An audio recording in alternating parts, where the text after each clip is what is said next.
Friends அனைவருக்கும் வணக்கம். இன்றைக்கி டெஸ்ட்டு எந்த பகுதியிலேருந்து அப்படின்னா 6ஆம் வகுப்பு தமிழ் புத்தகத்தில் 5வது இயல் பகுதியிலேருந்து டெஸ்ட்டு. எல்லாருமே டெஸ்ட்டுக்கு படிச்சுட்டு வந்திருப்பீங்கன்னு நினைக்கிறேன். இன்றைக்கி பார்த்தீங்கன்னா 25 கேள்வி இருக்குது. இந்த 25 கேள்வியையும் அட்டன் பண்ணுங்கள்.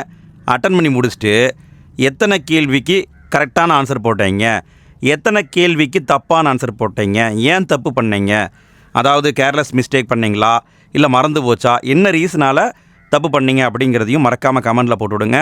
யார் யார் எத்தனை மார்க் எடுக்கிறீங்க அப்படிங்கிறத பார்க்கலாம். சரி, இன்றைக்கி முதல் கேள்வி என்னன்னு பார்த்தீங்கன்னா, ஆசாரக்கோவையில் கூறப்படும் வித்துகள் எத்தனை? ஆசாரக்கோவைன்னு ஒரு நூல் இருக்குது. அந்த நூலில் கூறப்படும் வித்துகள் எத்தனை? இந்த கேள்வி ஒரு பேசிக்கான கேள்வி. விடையை பார்க்கலாங்களா? விடை 8ங்கிறது கரெக்டு. அடுத்து 2வது கேள்வியை பாருங்கள். பொறையுடைமை என்னும் சொல்லை பிரித்து எழுத கிடைப்பது என்ன? பொறையுடைமை இந்த சொல்லை பிரித்து எழுத கிடைப்பது என்ன? இதுவும் ஒரு பேசிக்கான கொஷின் தான். விடையை கண்டுபிடிச்சிருப்பீங்க. பார்க்கலாங்களா? பொறை கூட்டல் உடைமை பொறையுடைமை. அடுத்தது 3வது கேள்வியை பாருங்கள். தாள் என்பதன் பொருள் என்ன? தாள் என்பதன் பொருள் என்ன? இதுவும் ஒரு பேசிக்கான கொஷின் தான். விடையை பார்க்கலாங்களா? விடை நாக்கு அப்படிங்கிறது கரெக்டு. அடுத்து 4வது கேள்வியை பாருங்கள். கீழ்காணும் கூற்றுகளை ஆராய்க. அதாவது 2 கூற்று கொடுத்துருக்கேன் பாருங்கள். ஏட்டில் எழுதாத இசைப்பாடல்கள் நாட்டுப்புற பாடல்கள். இது ஃபஸ்ட்டு கூற்று. 2வது கூற்று பாருங்கள். நாட்டுப்புற பாடல்களே தமிழர்களின் வாழ்க்கை முறைகளை படம் பிடித்து காட்டுகின்றன. கூற்று 2ம் சரியா, 2ம் தவறா, எது தவறு எது சரி? விடை கூற்று 2ம் சரி. அடுத்தது 5வது கேள்வியை பாருங்கள். பழையன கழிதலும் புதியன புகுதலும் இந்த வரிகள் எந்த நூலில் உள்ளது? இந்த வரிகளை கொண்ட நூல் எது? இதுவும் ஒரு பேசிக்கான கொஷின், டைரெக்டான கொஷின். விடையை பார்க்கலாங்களா? விடை நன்னூலுங்கிறது கரெக்டு. அடுத்து 6வது கேள்வியை பாருங்கள். திருவள்ளுவர் நாள் என்று கொண்டாடப்படுகிறது. திருவள்ளுவர் நாள் என்று கொண்டாடப்படுகிறது. ரொம்ப பேசிக்கான கொஷின் தான். விடையை பார்க்கலாங்களா? விடை தை 2ங்கிறது கரெக்டு. அடுத்து 7வது கேள்வியை பாருங்கள். பின்வரும் கூற்றுகளை ஆராய்க. 2 கூற்று கொடுத்துருக்கேன் பாருங்கள். 2ஐயும் பார்த்துட்டு எது தப்பு எது சரின்னு கண்டுபிடிக்கணும். இயற்கை வணங்குதல் தமிழர் மரபு. இது ஃபஸ்ட்டு கூற்று. 2வது கூற்று பாருங்கள். உழவர் திருநாள் 2 நாட்கள் முதல் 4 நாட்கள் வரை கொண்டாடப்படும். விடையை கண்டுபிடிச்சிருப்பீங்கன்னு நினைக்கிறேன். ரொம்ப பேசிக்கான கொஷின் தான். கூற்று 2ம் சரிங்கிறது கரெக்டு.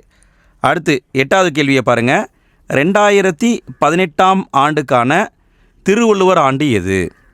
2018வது ஆங்கில ஆண்டுக்கான திருவள்ளுவர் ஆண்டு எது? விடையை கண்டுபிடிச்சிருப்பீங்க. பார்க்கலாங்களா? 2049ங்கிறது கரெக்டு. அதாவது எந்த ஆண்டு கொடுத்தாலும் அந்த ஆண்டோட 31 கூட்டினீங்கன்னா திருவள்ளுவர் ஆண்டு கிடைக்கும். அடுத்தது 9வது கேள்வியை பாருங்கள். கீழ்கண்டவற்றை பொறுத்துக. அதாவது உழவர் திருநாள் இந்தியாவில் ஒவ்வொரு மாநிலத்திலையும் வேறு பேரில் கொண்டாடப்படுது. அதை நீங்கள் பொறுத்துங்க. விடையை பார்க்கலாங்களா? சரி, விடையை பார்க்கலாம். பஞ்சாபில் லோரிங்கிற பேரில் கொண்டாடுவாங்க. குஜராத்தில் உத்தராயன்கிற பேரில் கொண்டாடுவாங்க. உத்தரப்பிரதேசத்தில் மகர சங்கராந்திங்கிற பேரில் கொண்டாடுவாங்க. தமிழ்நாட்டில் உழவர் திருநாள் அப்படிங்கிற பேரில் கொண்டாடுவோம். அடுத்து 10வது கேள்வியை பாருங்கள். மாமல்லபுரத்தில் சிற்ப பணி எத்தனை தலைமுறையாக நடைபெற்றது?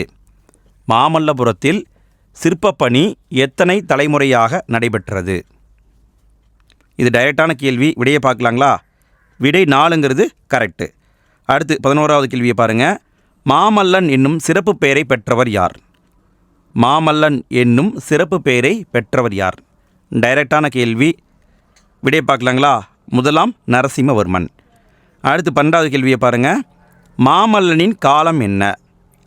மாமல்லனின் காலம் என்ன? இதுவும் ஒரு பேசிக்கான கொஷின் தான். விடையை பார்க்கலாங்களா? விடை கிபி 7ஆம் நூற்றாண்டு. அடுத்து 13வது கேள்வியை பாருங்கள். தமிழில் உள்ள மயங்கொலிகள் எத்தனை? தமிழில் உள்ள மயங்கொலிகள் எத்தனை? இதுவும் ஒரு டைரெக்டான கொஷின் தாங்க. விடையை பார்க்கலாங்களா? விடை 8ங்கிறது கரெக்டு. அடுத்து 14வது கேள்வியை பாருங்கள். இது 2 கூற்று கொடுத்துருக்குறோம். முதல் கூற்று பாருங்கள். இந்த ரா என்பது மெல்லின எழுத்து என்பதால் மெல்லின ரகரம் என்று அழைக்கப்படும். இந்த ரா என்பது வல்லின எழுத்து என்பதால் வல்லின ரகரம் என்று அழைக்கப்படும். இந்த 2 கூற்றும் கரெக்டாக தவறா? நல்லா கவனிங்க. எது மெல்லின ரகரம் எது வல்லின ரகரம்னு பாருங்கள். கண்டுபிடிச்சிருப்பீங்கன்னு நினைக்கிறேன். விடையை பார்க்கலாங்களா? விடை கூற்று 2 மட்டும் சரி. அதாவது இது வந்து பார்த்திங்கன்னா இடையின ரகரம், மெல்லின ரகரம் கிடையாது. அடுத்து 15வது கேள்வியை பாருங்கள். பொருள் வேறுபாடு உணர்க. பொருள் வேறுபாடாக கண்டுபிடிக்கணும். பாருங்கள், இங்கே வந்து இந்த கூரை இருக்குது, இங்கே வந்து இந்த கூரை இருக்குது. எது சரியாக வரும் கண்டுபிடிங்க. சரி, விரைய பார்க்கலாங்களா? இந்த கூரைனா புடவை, இந்த கூரைனா வீட்டின் கூரை. அடுத்தது 16வது கேள்வியை பாருங்கள். கீழ்கண்ட திருக்குறளை சீர் செய்க. திருக்குறளை பிச்சு பிச்சு போட்டிருக்கணும். இதை நீங்கள் கரெக்டாக பொருத்தணும். பாருங்கள், இதில் எந்த திருக்குறள் கரெக்டாக வந்திருக்கு? இதுக்கு கொஞ்சம் டைம் எடுக்கும். விடையை பார்க்கலாங்களா? விடை களவினால் ஆகிய ஆக்கம் அளவிறந்து ஆவது போல் கெடும். இதான் வந்து கரெக்டாக பொருத்தப்பட்டிருக்கு. அடுத்து 17வது கேள்வியை பாருங்கள். ஊக்கமது கைவிடேல் என்றவர் யார்? ஊக்கமது கைவிடேல் என்று சொன்னவர் யார்? இது மொழித்திறன் பயிற்சி பக்கத்தில் இருக்கும். விடையை பார்க்கலாங்களா? விடை ஔவையாருங்கிறது கரெக்டு. அடுத்து 18வது கேள்வியை பாருங்கள். வெள்ளத்து அணைய மலர் நீட்டம் மாந்தர்த்தம் உள்ளத்து அணையது உயர்வு. இந்த திருக்குறள் இடம்பெற்றுள்ள அதிகாரம் எது? எந்த அதிகாரத்தில் இடம்பெற்றிருக்கு? இதான் கேள்வி. வெள்ளத்து அணைய மலர் நீட்டம் மாந்தர்த்தம் உள்ளத்து அணையது உயர்வு. இந்த திருக்குறள் எந்த அதிகாரத்தில் இடம்பெற்றிருக்கு? விடையை பார்க்கலாங்களா? ஊக்கமுடைமைங்கிறது கரெக்டு.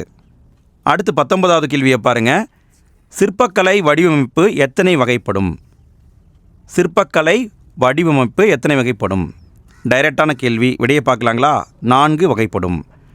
அடுத்து 20வது கேள்வியை பாருங்கள். இங்கேயே 2 கூற்று கொடுத்துருக்கோம். கூற்று 1 பாருங்கள். சிற்பக்கலையின் உச்சம் எனப்படுவது அர்ஜுனன் தபஸ் ஆகும். கூற்று 2 பாருங்கள். அர்ஜுனன் தபசு இதை பகீரதன் தவம் என்றும் கூறுவர். இந்த 2 கூற்றில் எது சரி எது தவறு? இதெல்லாம் ஒரு பேசிக்கான கொஷின் தாங்க. விடையை கண்டுபிடிச்சிருப்பீங்க. பார்க்கலாங்களா? கூற்று 2 சரிங்கிறது கரெக்டு. அடுத்து 21வது கேள்வியை பாருங்கள். உழவர் திருநாளில் எந்த நாளில் பட்டிமன்றங்கள் கலை நிகழ்ச்சிகள் நடத்தப்படும்? உழவர் திருநாள் கொண்டாடுறோம் இல்லையா? இப்போ தான் முடிஞ்சுது. அதில் எந்த நாளில் பட்டிமன்றங்கள் கலை நிகழ்ச்சிகள் நடத்தப்படும்? விடையை பார்க்கலாங்களா? காணும் பொங்கல் அன்னைக்கு தான் நடத்துவாங்க. அடுத்து 22வது கேள்வியை பாருங்கள். வந்தாரை கையமர்த்தி சுவையான விருந்து வைக்கும் டேஷ் நாட்டு முக்கணியோ. எந்த நாட்டு முக்கணி? எந்த நாட்டு முக்கணி? விடையை கண்டுபிடிச்சிருப்பீங்க. பார்க்கலாங்களா? சோழ நாடுங்கிறது கரெக்டு.